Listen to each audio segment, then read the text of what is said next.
How's it going, everyone, and welcome back to another Civ House video. I'm Connor, he's Rob, and today we are going to talk about our winners and losers of patch 1.2.0. We've already covered, Rob in particular has covered this patch extensively on the channel already, so make sure to give those videos a watch if you're unfamiliar with what's going on in this patch, but we've got it on screen. You'll at least be able to take a look at it while you're looking at our beautiful faces as well. But yeah, we're going to get into who we think is going to benefit and kind of suffer from this patch subsequently. And this could be anything in Rob and I's mind. It could be certain play styles, it could be certain leaders, mechanics, etc. We just kind of want to help give you all a pretty generalized lay of the land. And so yeah, Rob, what are your thoughts overall on this patch before we get into this? Yeah, I think it's great. I said it on my other video where I did a fuller breakdown, 30 minutes going through basically every single thing. And the more I read it through, I was like, this is a good patch. This is a really good 1.2.0 patch, right? They added some things. They have clearly made some improvements towards issues that we have all been having, right? Balancing and getting a game into a good state is very tough. Especially in today's world, right? Civ especially, yeah. And a game like Civ that has just so much going on, right?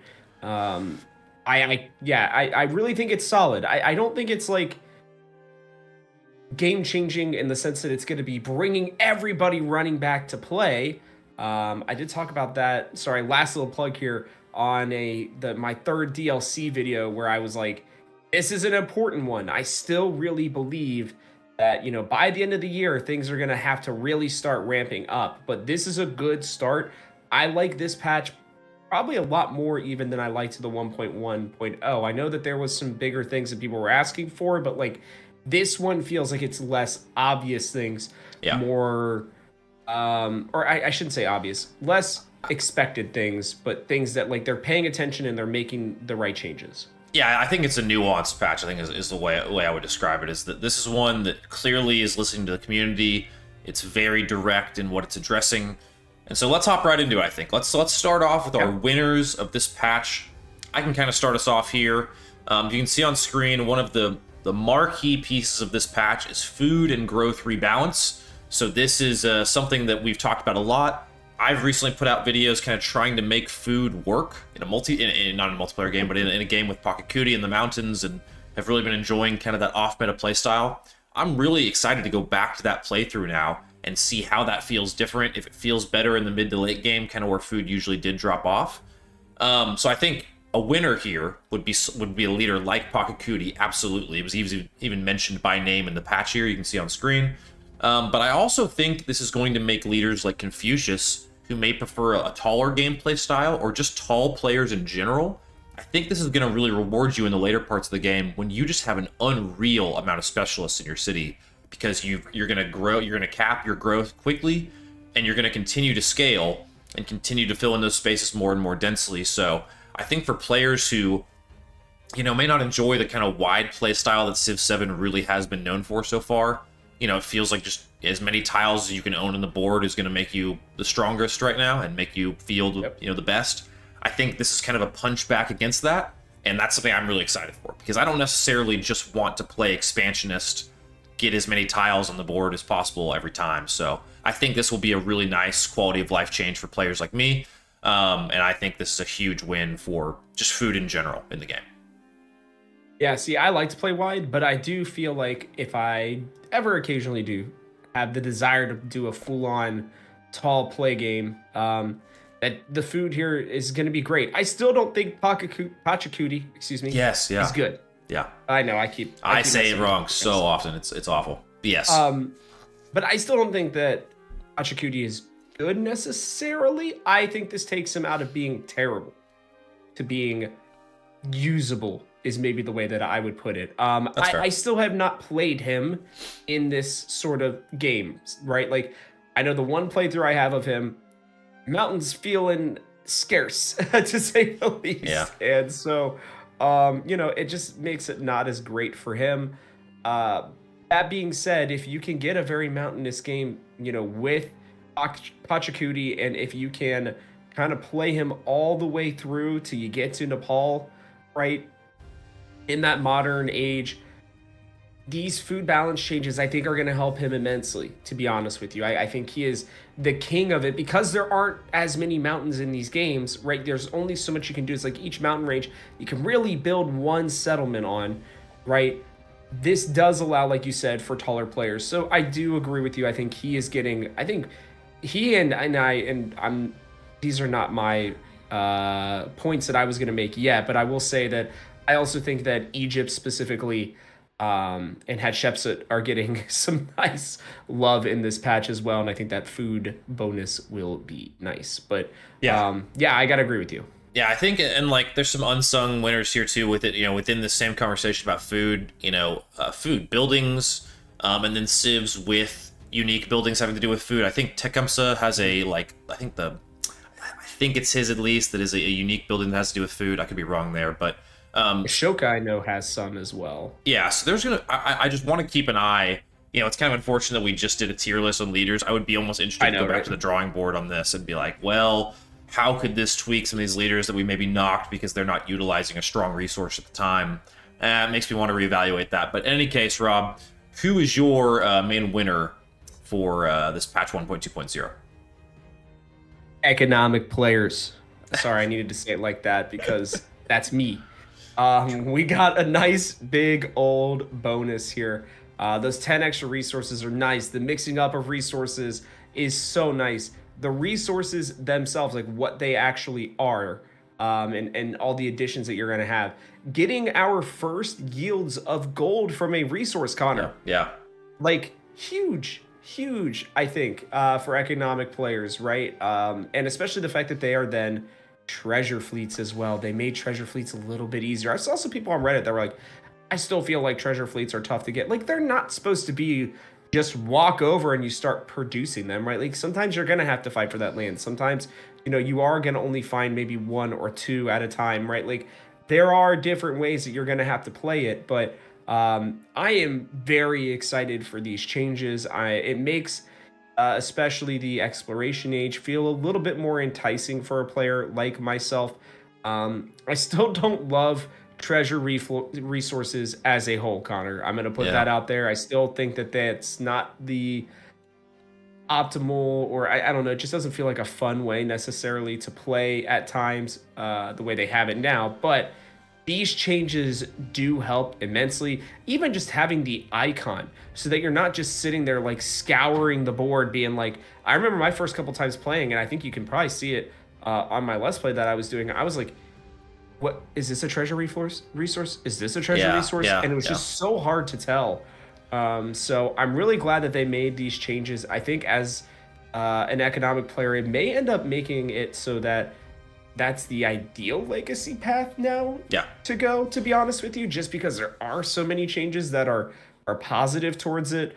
I could see it maybe getting slightly nerfed in the future as a whole, but very happy for myself and for other economic players, because even the economic, legacy path that you're going to have there at the end of the game, and even like with tin getting added instead of fish, like I think fish are still, obviously, I think they were better. I think tin's technically kind of a nerf, to be honest with you, just because I think fish are easier to acquire, but we'll see, how often they put tin out there. But overall, very, very happy with these changes.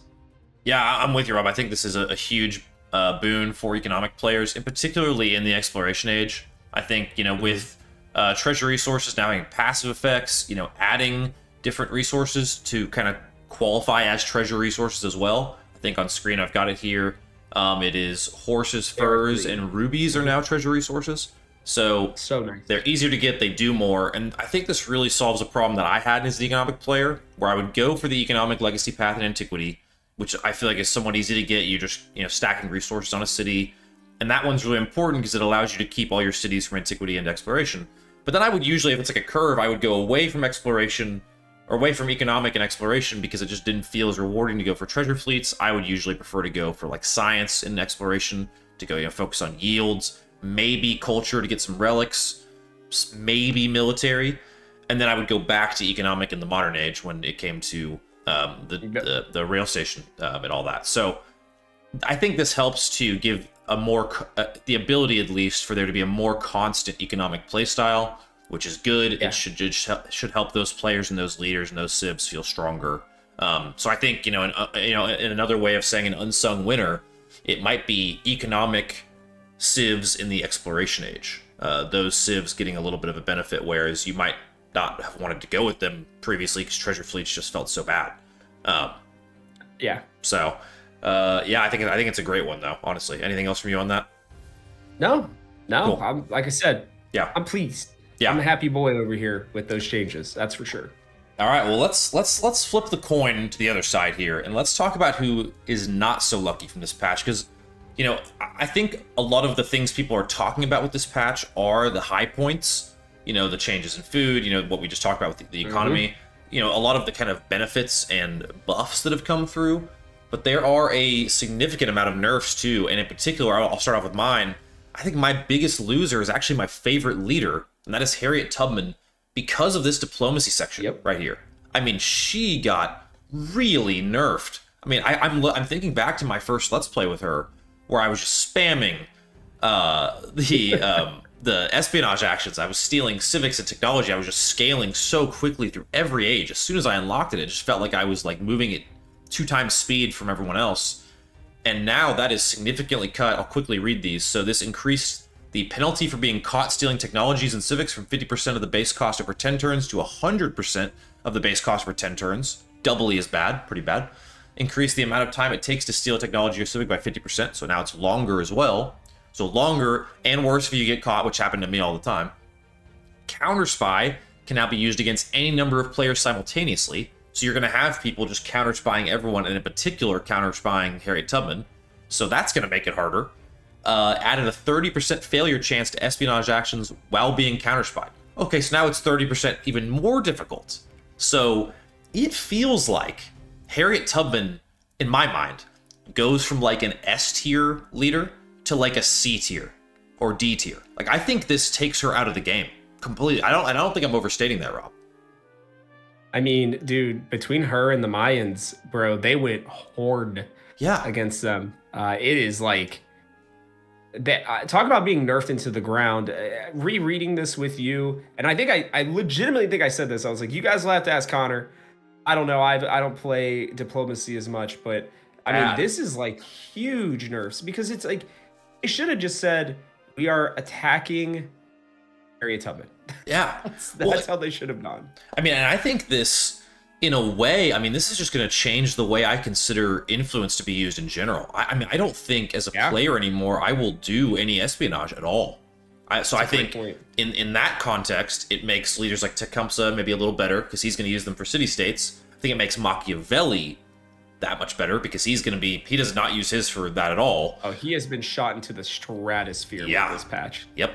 And I think like it all big time. And any leader that relies on sanctions or the opposite of endeavors, like those things have just inherently become better now because that's where the influence is going to go. It's not going to go to espionage after this patch. Like I think this will actually be tweaked back in the other direction.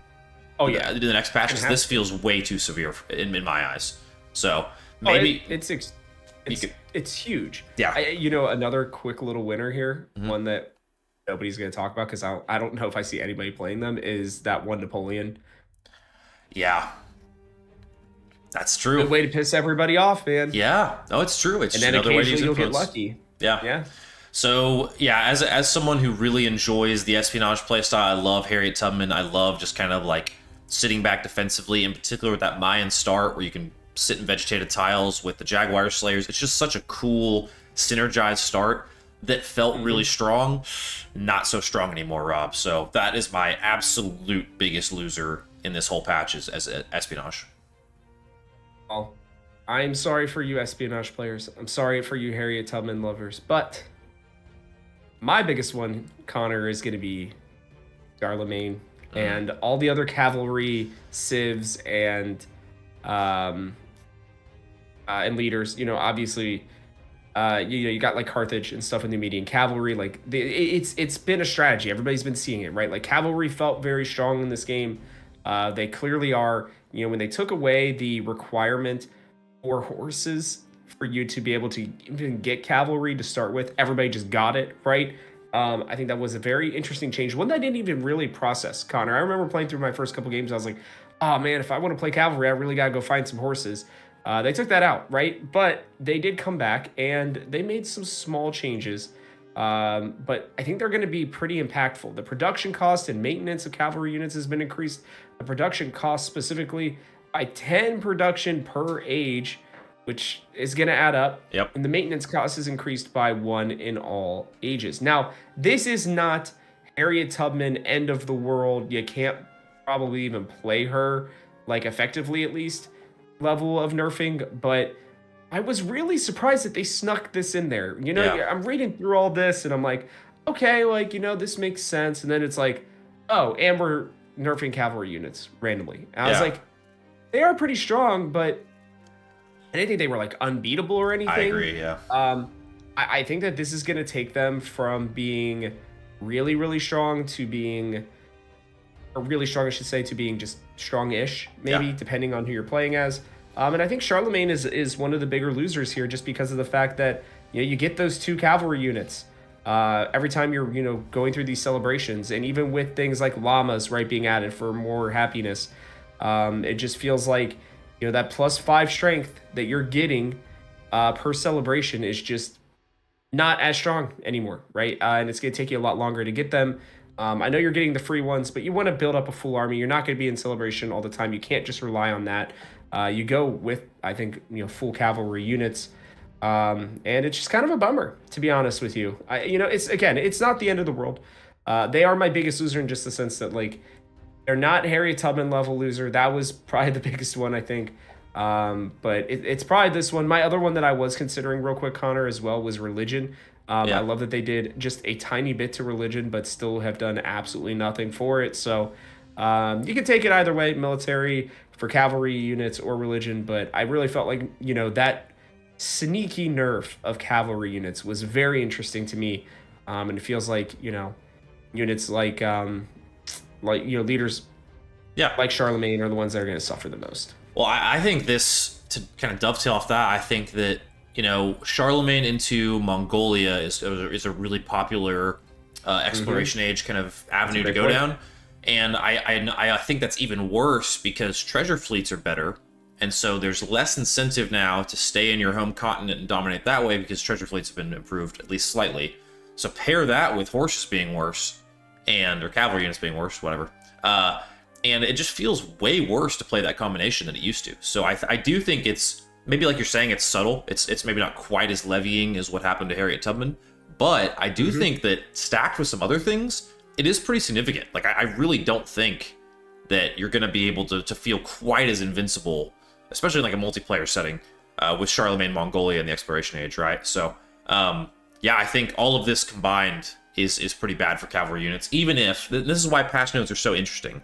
It's like, sometimes you can see a small note and disregard it and gloss over it. Yep. That's why this is a good catch, is that these stacked with all the other things at play really can have a pretty significant effect on, you know, leaders and civs at large. So I think it's a good call out. Oh, it's definitely a domino effect. And I mean, even like, you know, playstyles like Bulgaria when it came out, right, with all the pillaging, you know, this is going to be affected by that as well, right? And you may not think it, but it's like that maintenance cost of 1 gold, you know, in all ages is gonna stack up, right? Like, you're instantly losing gold, right? Like, and that happens anyways when you build a unit, but like, Yeah. you're instantly losing gold even if you don't want to when you get into a celebration, right, with players like Charlemagne or with leaders like Charlemagne. So it's just like, I don't know. I'm harping Charlemagne. He's probably going to be mostly fine, I think, but I just think overall cavalry leaders, they get a small decrease here. But that is a lot of them. Like you said, there were a lot of strategies. I didn't even somehow process Mongolia. I definitely should have. But yeah, that one too. That is not a small deal. So Yeah. yeah, I mean, sad day for cavalry players. It's true. But overall, I think, like we said, Rob, at the outset, I think this is a really good patch, even if it hurts a leader in a civ that I really like. I do think this is something that needed to change. I think there should always be a system where your, you know, Pachacuti is a D tier leader, gets brought up a little bit. Yeah. Harriet Tubman was S tier, gets brought down a little bit. That's always what patches should be doing at the heart. I would have even loved to have seen some nerfs to production. Maybe we'll talk about later in another video things that we wish we would have seen in this patch instead, and maybe a wish list for the next patch. Stay tuned for more content like that. We'll be bringing it. So that's going to wrap it up, though. Let us know what you think of these winners and losers, this patch in general. Always open to your feedback. We've got some great fans who always provide good insight in the comments. And to other Connor, I see you out there in those comments. Thanks for watching. We do. And to all of our other fans, thank you all so much for watching as well. And from our house to yours, we hope you'll join us for one more turn. We'll see you next time.